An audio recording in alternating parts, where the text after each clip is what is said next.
विचित्र विवाह, अरब कहानी। पुराने ज़माने की बात है। यारवान नगर पर अब्दुल नयाज़ नामक नवाब राज्य करते थे। उनकी बेटी उनकी एकमात्र संतान थी, इसलिए नवाब ने उसे बचपन से ही अभ्यास कराकर सभी विद्याओं में प्रवीण बना दिया। नवाब की बेटी जब युक्त वयस्का हो गई, तब वह उसकी शादी करने की चिंता और प्रयत्न करने लगे। यह समाचार सुनकर शहजादी ने अपने पिता से कहा, बाबूजी, आप किसी युवक को केवल किसी राज्य का शहजादा मात्र समझकर मेरे गले में उसे मरने की कोशिश मत कीजिएगा। मैं ऐसे युवक के साथ शादी करना चाहती हूँ जो मेरे समान ही युद्ध विद्याओं में प्रवीण हो, बल्कि मुझसे कहीं बढ़ चढ़कर हो। ऐसे युवक की मैं खोज कैसे कर सकता हूँ? नवाब ने चिंतित होकर कहा। यह तो बहुत ही सरल है। आप इस आशय का ढिंढोरा पिटवा दीजिए कि जो युवक घुड़सवारी, खड्गयुद्ध जैसी विद्याओं की प्रतियोगिता में भाग लेकर शहजादी को पराजित करेगा, उसी के साथ शहजादी शादी करेगी। नवाब की बेटी ने अपने पिता को उपाय बताया। नवाब पल दो पल सोचकर बोले, इस प्रकार का ढिंढोरा पिटवाना बड़ा आसान है, लेकिन जानती हो इसका नतीजा क्या होगा? हर कोई अपनी किस्मत आजमाने के ख्याल से तुम्हारे साथ प्रतियोगिता में भाग ले सकता है। इसे हम कैसे रोक सकते हैं?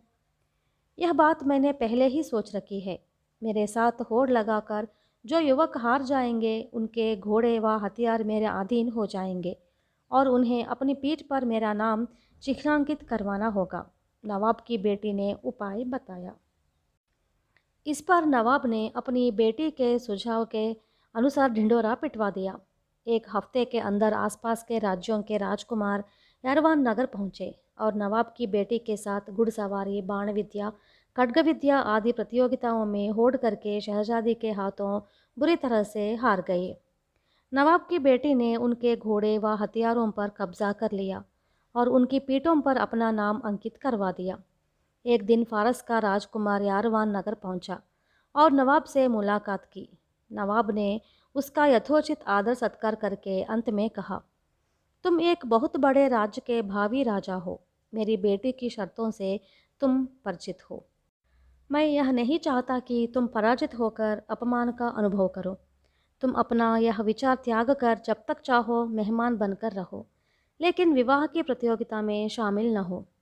इतनी दूर आकर युद्ध विद्याओं में तुम्हारी बेटी से होड़ न करके वापस लौट जाना हार जाने से भी ज़्यादा अपमान की बात होगी, फारस के राजकुमार ने कहा।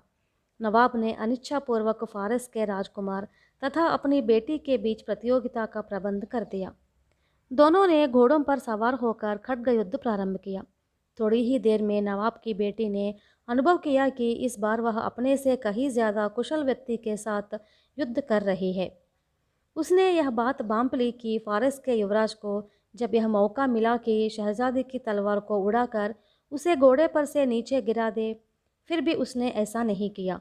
इससे स्पष्ट है कि वह शहजादी के प्रति आदर का भाव रखता है।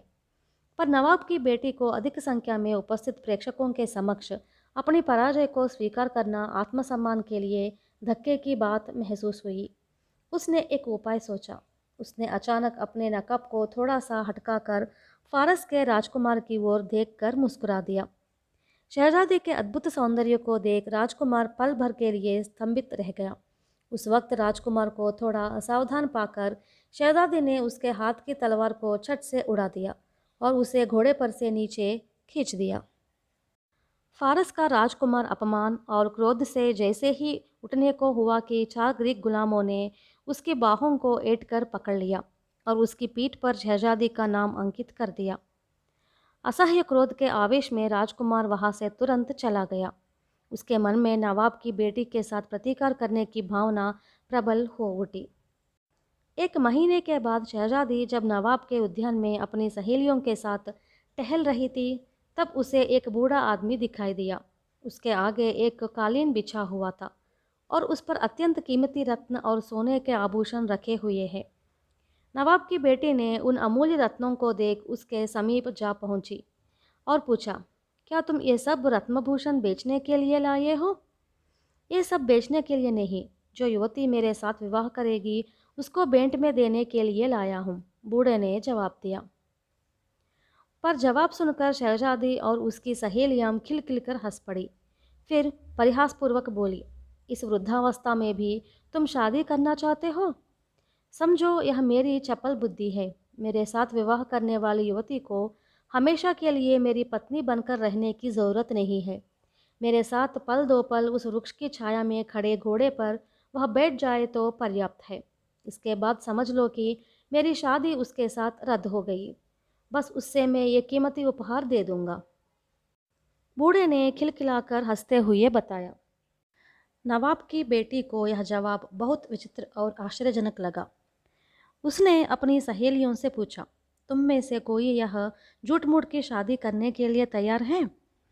सभी सहेलियों ने तुरंत अपनी स्वीकृति दे दी। कुछ ही क्षणों में प्राप्त होने वाली अपार संपत्ति को देख उनके मन में लालच पैदा हो गया। नवाब की बेटी ने बूढ़े से शादी के लिए अपनी सहेलियों में से एक का चुनाव किया। बूढ़े ने तालियां बजाकर इशारा किया। इस पर दूर एक पेड़ के नीचे बैठा हुआ एक काजी आ गया और शहजादी की एक सहेली के साथ बूढ़े की शादी कर दी। बूढ़ा इस युवती को घोड़े के पास ले गया। उसको घोड़े पर बिठाकर पेड़ के चारों तरफ 2 चक्कर लगाया, तब घोड़े पर से उतर पड़ा। काजी ने उनकी शादी रद्द होने की सूचना दी। शहजादी की सहेली ने बूढ़े से रत्न और आभूषण ले लिए। इस प्रकार 4 दिनों में बूढ़े ने शहजादी की सभी सहेलियों से एक एक करके शादी कर ली और थोड़ी देर बाद काजी के द्वारा उन शादियों को रद्द करवाकर उन्हें ढेर सारे रत्नभूषण दे दिए। 5वें दिन नवाब की बेटी जानबूझकर अकेली ही उद्यान में गई। उस समय वहां पर बूढ़ा अपने आगे बिछाए गए कालीन की ओर एकटक देखते हुए अपने आप खुद बुदबुदा रहा था। आज न मालूम कौन भाग्यशालिनी मेरी पत्नी बनेगी। हर रोज से अधिक आज लाखों अशरफियों के मूल्य का यह रत्नहार मैं उसे देने जा रहा हूँ। सचमुच उस दिन बूढ़े के कालीन पर चौंका देने वाला एक बहुत बड़ा रत्नहार था। नवाब की बेटी उसे देख मन ही मन मुग्ध हो उठी। वह अपने मन पर आज काबू न रख सकी। फिर वह बूढ़े की ओर देखकर बोली, मैं थोड़े क्षणों के लिए तुम्हारी पत्नी बनने को तैयार हूँ। बूढ़ा नवाब की बेटे के साथ घोड़े पर सवार हुआ। उसने वृक्ष के चारों तरफ एक बार चक्कर लगाया और घोड़े को जोर से हाँक दिया। घोड़ा तेज गति से दौड़ने लगा।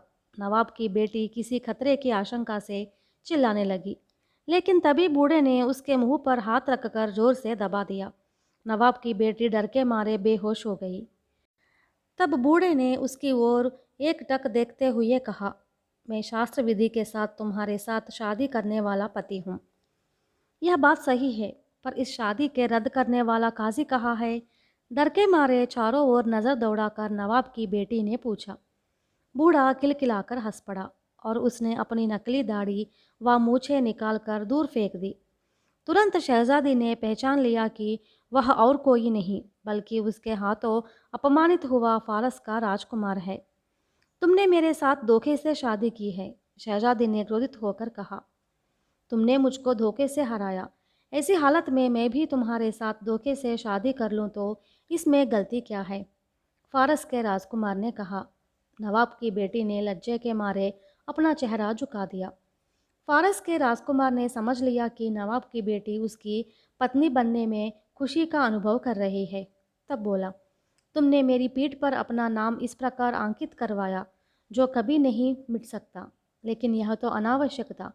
तुम्हारा नाम व रूप मेरे दिल पर बहुत पहले से ही अंकित है। इस पर शहजादी और भी ज़्यादा लज्जित हो गई। इसके बाद उन दोनों ने एक दूत के द्वारा नवाब के पास एक चिट्ठी भेज दी।